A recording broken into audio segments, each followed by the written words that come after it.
everyone, I'm Lauren and welcome back to my channel. Hi, if you're new here, this is Light in Lavender where we talk about all things books and my own writing journey. Today is going to be my August wrap up, although that part of the video is probably going to be quite quick because I only managed to get through 2.5 books in August.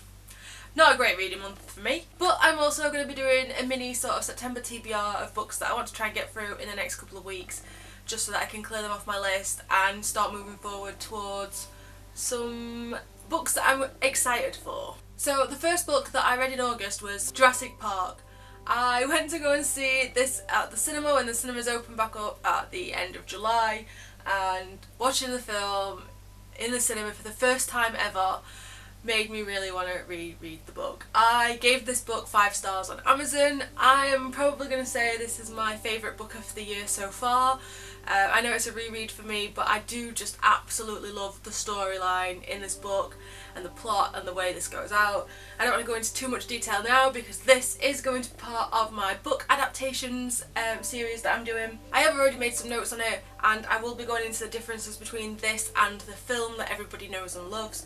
But suffice to say, it's just wonderful. It's just a beautiful storyline. It does follow a very similar storyline to what you might know from the film. I think what I like about this is that it does go into some of the science. It's probably wrong science. I don't think Michael Crichton was a scientist or a geneticist. I have seen some people complain about the fact that his archaeology stuff is all over the place and that the archaeologists wouldn't be behaving how they are in this book.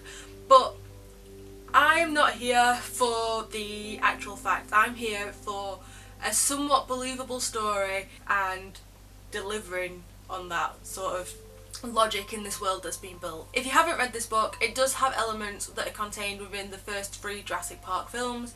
Obviously the main part of the story is the first film, however some parts from Jurassic Park Lost World are in this book. So for instance in that film, the small child Tina Bowman, she's bitten by Procompsogonathids, and that happens in this book at the start.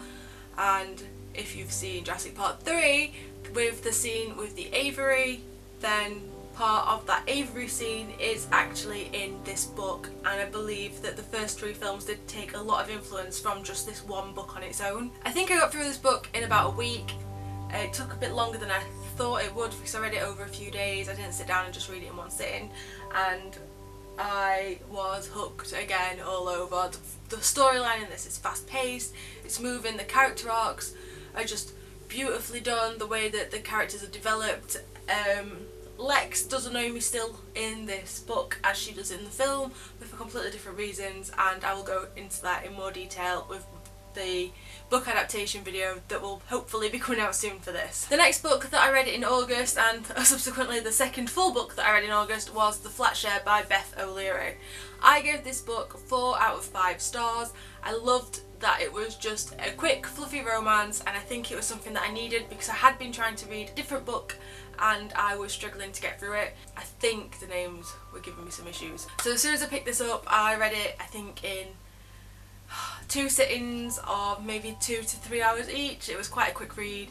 I did like the way that it got into the characters. I really loved the way that Tiffy and Leon's relationship was developed and how the plot device of sharing a bed was used in a flat share situation. I do think some bits were a little bit predictable, although I was surprised at who was speaking to Tiffy's ex throughout the book. I had thought it was a different character, and then it turned out to be someone who still made sense, but it wasn't my first thought at all into that book. If you are wanting a sort of quick, light, fluffy read, something that's just going to make you feel all warm inside and just like, oh, this is so sweet and beautiful, then I definitely recommend this book. Like I said, I gave it 4 stars, and I do think it is a good 4-star read. So the half a book that I attempted to read in August was 12 by Jasper Kent. So this is a historical fantasy fiction. We'll go with historical fiction. It's set in Russia during the Napoleonic Wars, as you can see on the cover.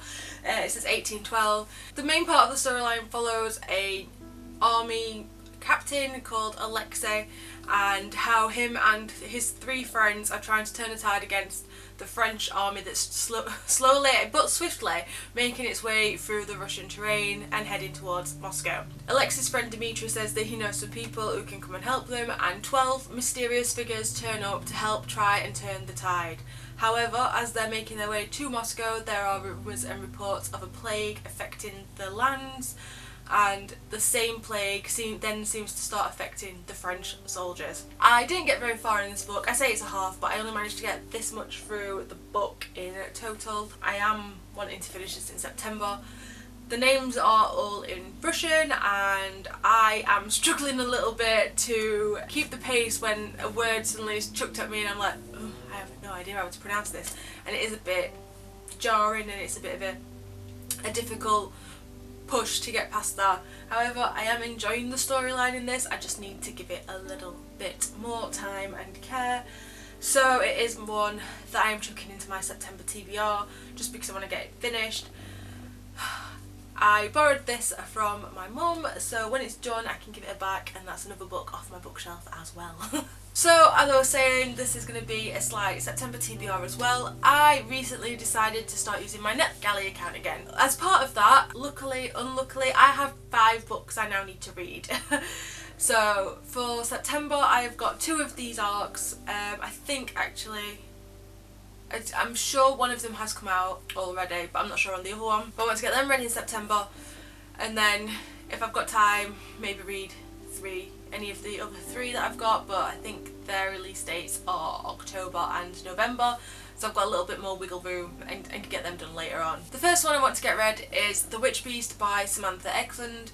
This details a girl who is an orphan, or at least believes she's an orphan female human person, in a world where magical, supernatural, paranormal creatures live alongside humanity. She's always believed that she's human, and then one night on the job that she does, she is thrust into a world where she realises that she's not quite as human as she thought she was.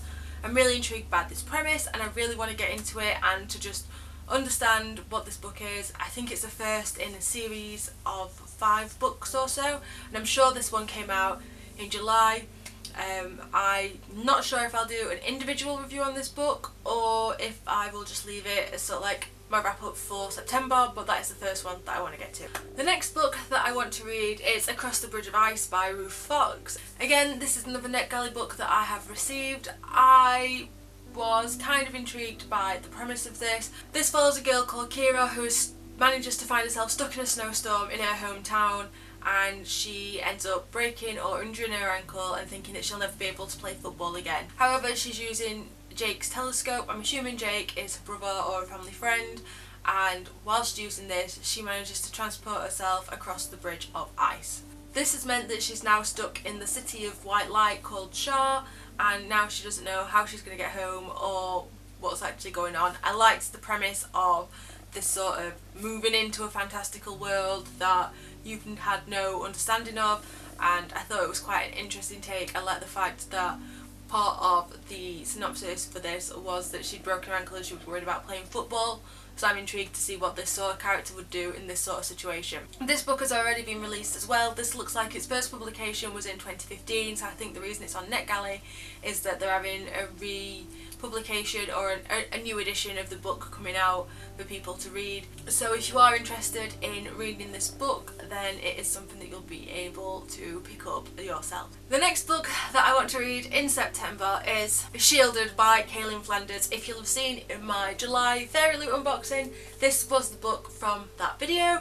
This is the book that was sent across in the Fairy Loot subscription box for July, and it's also the read along in September for this, so I thought why not chuck it on there and try and read this along with everyone else. I've never done sort of like a buddy read, so it'll be an interesting idea for me.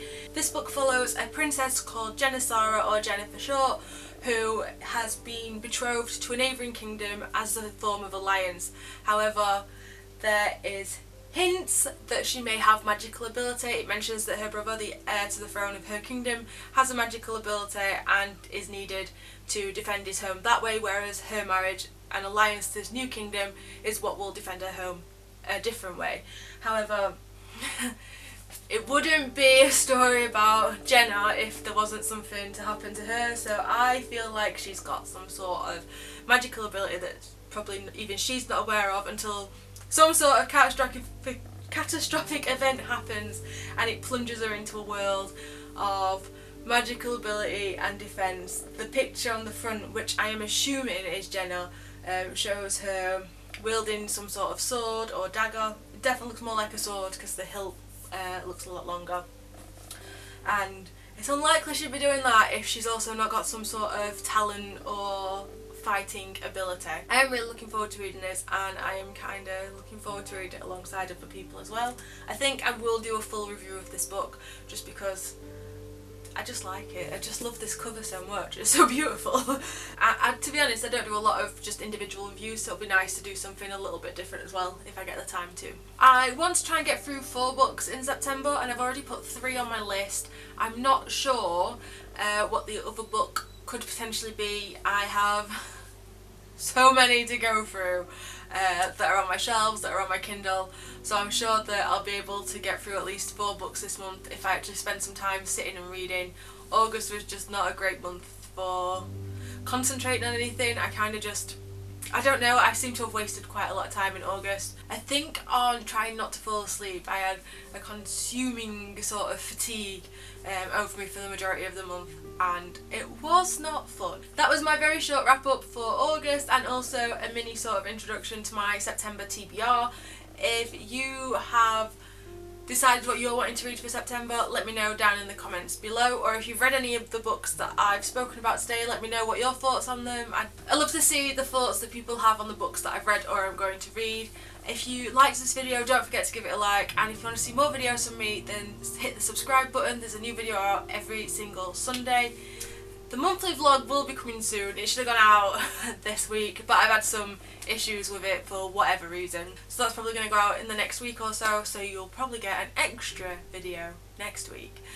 And I hope you're all well and you're all staying safe, and until next time, bye!